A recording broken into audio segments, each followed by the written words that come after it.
Assalamualaikum warahmatullahi wabarakatuh. Perkenalkan, nama saya Ahmad Muzaki. Nomor absen 4 dari kelas TI 3F.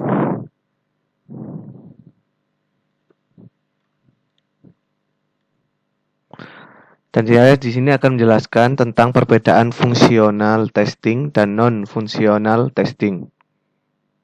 Apa itu fungsional testing? Black box testing atau yang sering dikenal dengan sebutan fungsional testing adalah metode software testing yang digunakan untuk menguji perangkat lunak tanpa mengetahui struktur internal kode atau program.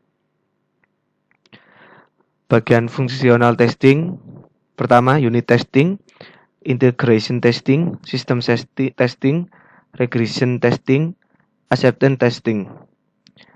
Dan dari 5 ini ada penjelasannya. Mari kita lihat. Unit testing adalah pengujian yang memiliki tujuan untuk mengisolasi tiap-tiap bagian program dan mengecek setiap bagian tersebut apakah sudah sesuai dengan apa yang dibutuhkan. Integration testing, pengujian yang bertujuan untuk membuat kombinasi dari bagian-bagian aplikasi demi menentukan apakah bagian tersebut bisa berjalan benar secara bersamaan. System testing, pengujian yang dilakukan setelah sukses. Pada integration testing, pengujian ini dilakukanlah secara keseluruhan hingga ditentukan apakah sistem secara menyeluruh sudah sesuai dengan standar kualitas ataukah belum. Regression testing, testing yang tujuannya untuk mengatasi revisi sehingga tidak ada masalah baru yang ditimbulkan dari pengujian software sebelum-sebelumnya. Acceptance testing, yaitu pengujian yang memiliki hubungan dengan quality assurance. Apa kelebihan dan kekurangan fungsional testing? Kelebihannya, cocok digunakan untuk segmen dengan kode yang besar, tidak membutuhkan akses dari kode, menjadi perantara antar perspektif pengguna dan pengembang. Kekurangannya adalah ruang ujiannya terbatas karena hanya sebagian kecil dari daftar pengujian yang akan diujikan. Pengujian kurang efisien dikarenakan keberuntungan tester berasal dari pengetahuan tentang perangkat lunak secara internal. Apa yang diuji dalam fungsional testing? Fungsional testing adalah pengujian yang dilakukan untuk memeriksa fungsi-fungsi yang terdapat di aplikasi software yang sedang dibangun. Contohnya, fungsi buton save, edit, atau delete. Seorang tester atau penguji harus bisa membuktikan bahwa record tersebut benar-benar berjalan sesuai fungsinya masing-masing. Tujuan utama pengujian fungsional ini adalah fungsi arus utama. Fungsional testing menguji fungsi-fungsi utama dari sebuah aplikasi. Kegunaan dasar. Pengujian ini melibatkan pengujian dasar dari kegunaan sistem. Pengujian ini juga memeriksa apakah pengguna dapat dengan bebas mengakses melalui layar tanpa mengalami kesulitan. Aksesibilitas. Memeriksa aksesibilitas sistem untuk pengguna. Kondisi kesalahan. Penggunaan teknik pengujian yang bertujuan untuk memeriksa masalah yang ada atau kondisi yang kesalahan. Hal ini memeriksa apakah ada kesalahan yang sesuai ditampilkan. Tahap fungsional testing. 1. Penentuan fungsionalitas yang dibutuhkan terhadap aplikasi atau software. 2. Penentuan data pengujian sesuai dengan spesifikasi dari aplikasi atau software. 3. Penentuan output berdasarkan spesifikasi yang ada pada software atau aplikasi. 4. Penulisan tahapan-tahapan tes dan eksekusi pengujian. 5. Perbandingan antara hasil aktual dan hasil yang diharapkan berdasarkan rencana awal dilakukannya pengujian. Cara melaksanakan fungsional testing. Memahami persyaratan rekayasa perangkat lunak. Membuat input data berdasarkan spesifikasi fungsi. Tentukan output berdasarkan spesifikasi fungsi. Menjalankan uji kasus atau test case. Bandingkan hasil yang diharapkan dengan hasil keluaran yang aktual. Tujuan pengujian non-fungsional. Pengujian non-fungsional harus meningkatkan kegunaan, efisiensi, pemelihara, dan portabilitas produk. Membantu mengurangi risiko produksi dan biaya yang berhubungan dengan aspek non-fungsional produk. Optimalkan cara produk diinstal, disiapkan, dijalankan, dikelola, dan dipantau.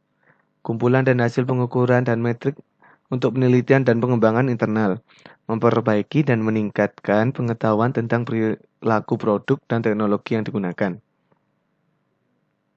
Apa itu non-functional testing? Pengujian non-fungsional didefinisikan sebagai jenis pengujian perangkat lunak untuk memeriksa aspek non-fungsional, kinerja, kegunaan, keandalan, dan lain-lain.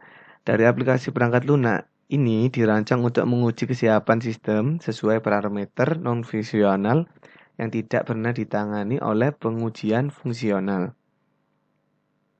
Karakteristik pengujian non-fungsional. Pengujian non-fungsional harus dapat diukur, jadi tidak ada tempat untuk karakterisasi subjektif seperti baik, lebih baik, terbaik, dan lain-lain. Nomor yang tepat tidak mungkin diketahui pada awal proses persyaratan. Penting untuk memprioritaskan persyaratan.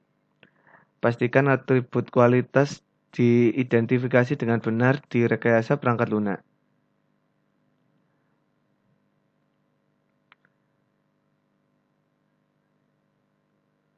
Keamanan. 1. Keamanan. Parameter yang tersebut menentukan bagaimana sistem dilindungi dari serangan yang disengaja dan tiba-tiba dari sumber internal dan eksternal ini diuji melalui pengujian keamanan. 2. Keandalan. Sejauh mana sistem perangkat lunak terus menjalankan fungsi yang ditentukan tanpa kegagalan. Ini diuji dengan pengujian reliabilitas. 3. Kelangsungan hidup. Parameter tersebut memeriksa apakah sistem perangkat lunak terus berfungsi dan pulih sendiri jika terjadi kegagalan sistem. Ini diperiksa oleh pengujian pemulihan. 4. Ketersediaan. Parameter menentukan sejauh mana pengguna dapat bergantung pada sistem selamanya operasi. Ini diperiksa oleh pengujian stabilitas. 5. Kegunaan. Kemudahan pengguna dalam belajar, mengoperasikan, menyiapkan input dan output melalui interaksi dengan suatu sistem ini diperiksa oleh pengujian kegunaan. Parameter pengujian non-fungsional. 1. Keamanan. 2. Keandalan. 3. Kelangsungan hidup. 4. Ketersediaan. 5. Kegunaan.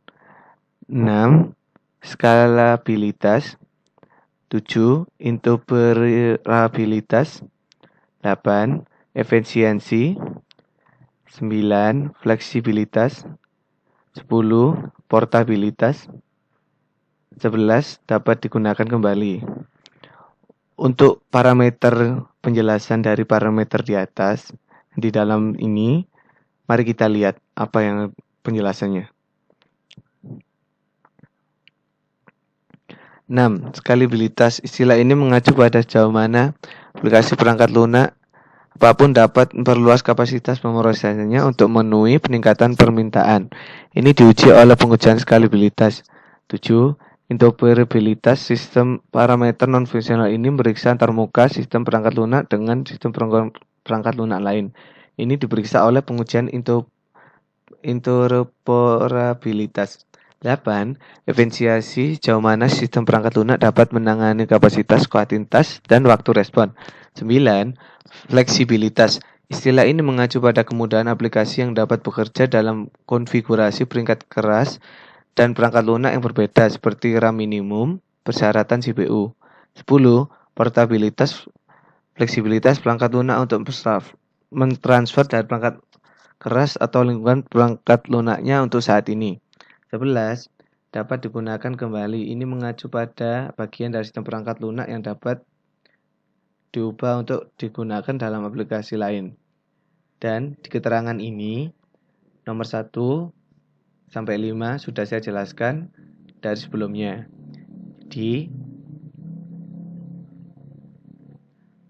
Sekian